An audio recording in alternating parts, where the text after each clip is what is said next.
மணி நள்ளிரவு 1 மணி. சுற்றிலும் அடர்ந்த காடு. நடுவே வெறிச்சோடிய மலைப்பாதை. அந்த பாதையில ஒரு கார் மட்டும் போயிட்டு இருக்கு.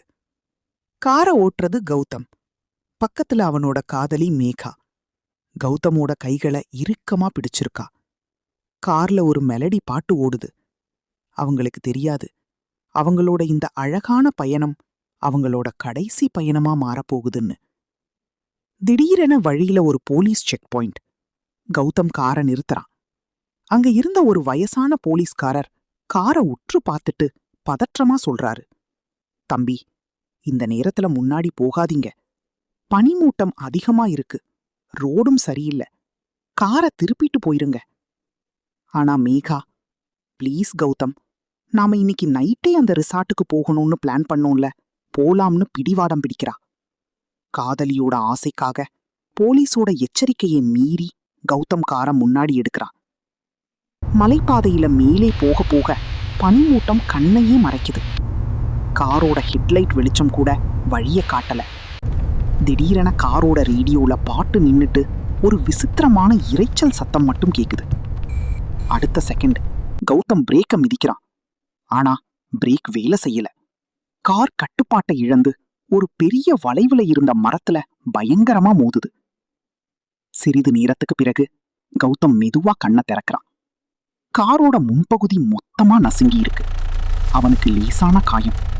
பதற்றமா பக்கத்துல பாக்குறான். நல்ல வேளையா மேகாவுக்கு எந்த காயமும் இல்ல. ஆனா பயத்துல நடுங்குறான். கௌதம் அவளை கார்ல இருந்து வெளியே கூட்டிட்டு வர்றான். உனக்கு ஒன்னும் ஆகலையே மேகான்னு கேக்குறான். அவ அழுதுகிட்டே அவனை இறுக்கமா கட்டி அணைச்சுக்கிட்டு, எனக்கு பயமா இருக்கு கௌதம், நாம இங்கிருந்து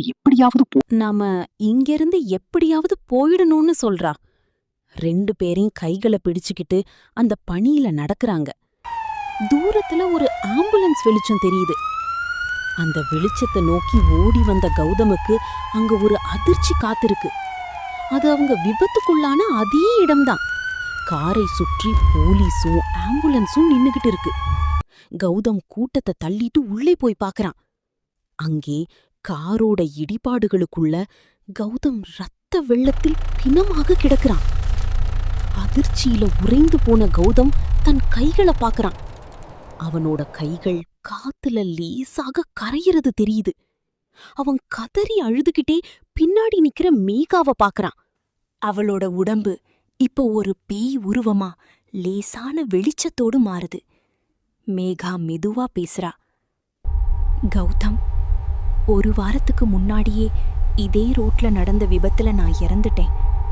ஆனா உன்னை விட்டு போக மனசில்லாம உன் காரோட சீட்லயே ஆத்மாவா உட்கார்ந்திருந்தேன். நீ தினமும் நைட் நான் பக்கத்துல இருக்கிறதா நினைச்சு பேசிக்கிட்டே கார் ஓட்டுவ. ஆனா இன்னைக்கு நிஜமாவே நீ என்ன உன்னோட கூட்டிட்டு வந்துட்ட. இனி நாம எப்பவும் ஒன்னா இருக்கலாம். அப்பதான் கௌதமருக்கு புரியுது, அவன் இவ்ளோ நேரமா ஆத்மாவா இருந்த மேகா கூட தான் கார் ஓட்டிட்டு வந்திருக்கான்னு. இப்போ அவனும் இறந்துட்டதால 2 பேரோட ஆத்மாவும் கைகோர்த்து அந்த பனிமூட்டத்துக்குள்ள மறைந்து போகுது. கார்ல கௌதமோட உடல் ஸ்டியரிங்ல சாய்ந்திருக்க, அவனோட மொபைல்ல அவனும் மேகாவும் எடுத்த பழைய காதல் புகைப்படம் மட்டும் இருட்டுல ஒளிருது. நண்பர்களே, இந்த காதல் ஜோடியின் மர்மமான முடிவு உங்களுக்கு பிடிச்சிருந்தா இந்த வீடியோவுக்கு லைக் பண்ணுங்க. உங்க ஃப்ரெண்ட்ஸ்க்கும் இந்த திகில் கதையை ஷேர் பண்ணுங்க. இதே போல இன்னும் பல பயங்கரமான விறுவிறுப்பான பேய் கதைகளை தொடர்ந்து கேட்க நம்ம யூடியூப் சேனலை மறக்காம சப்ஸ்கிரைப் பண்ணிக்கோங்க. அடுத்த கதையில சந்திப்போம். நன்றி.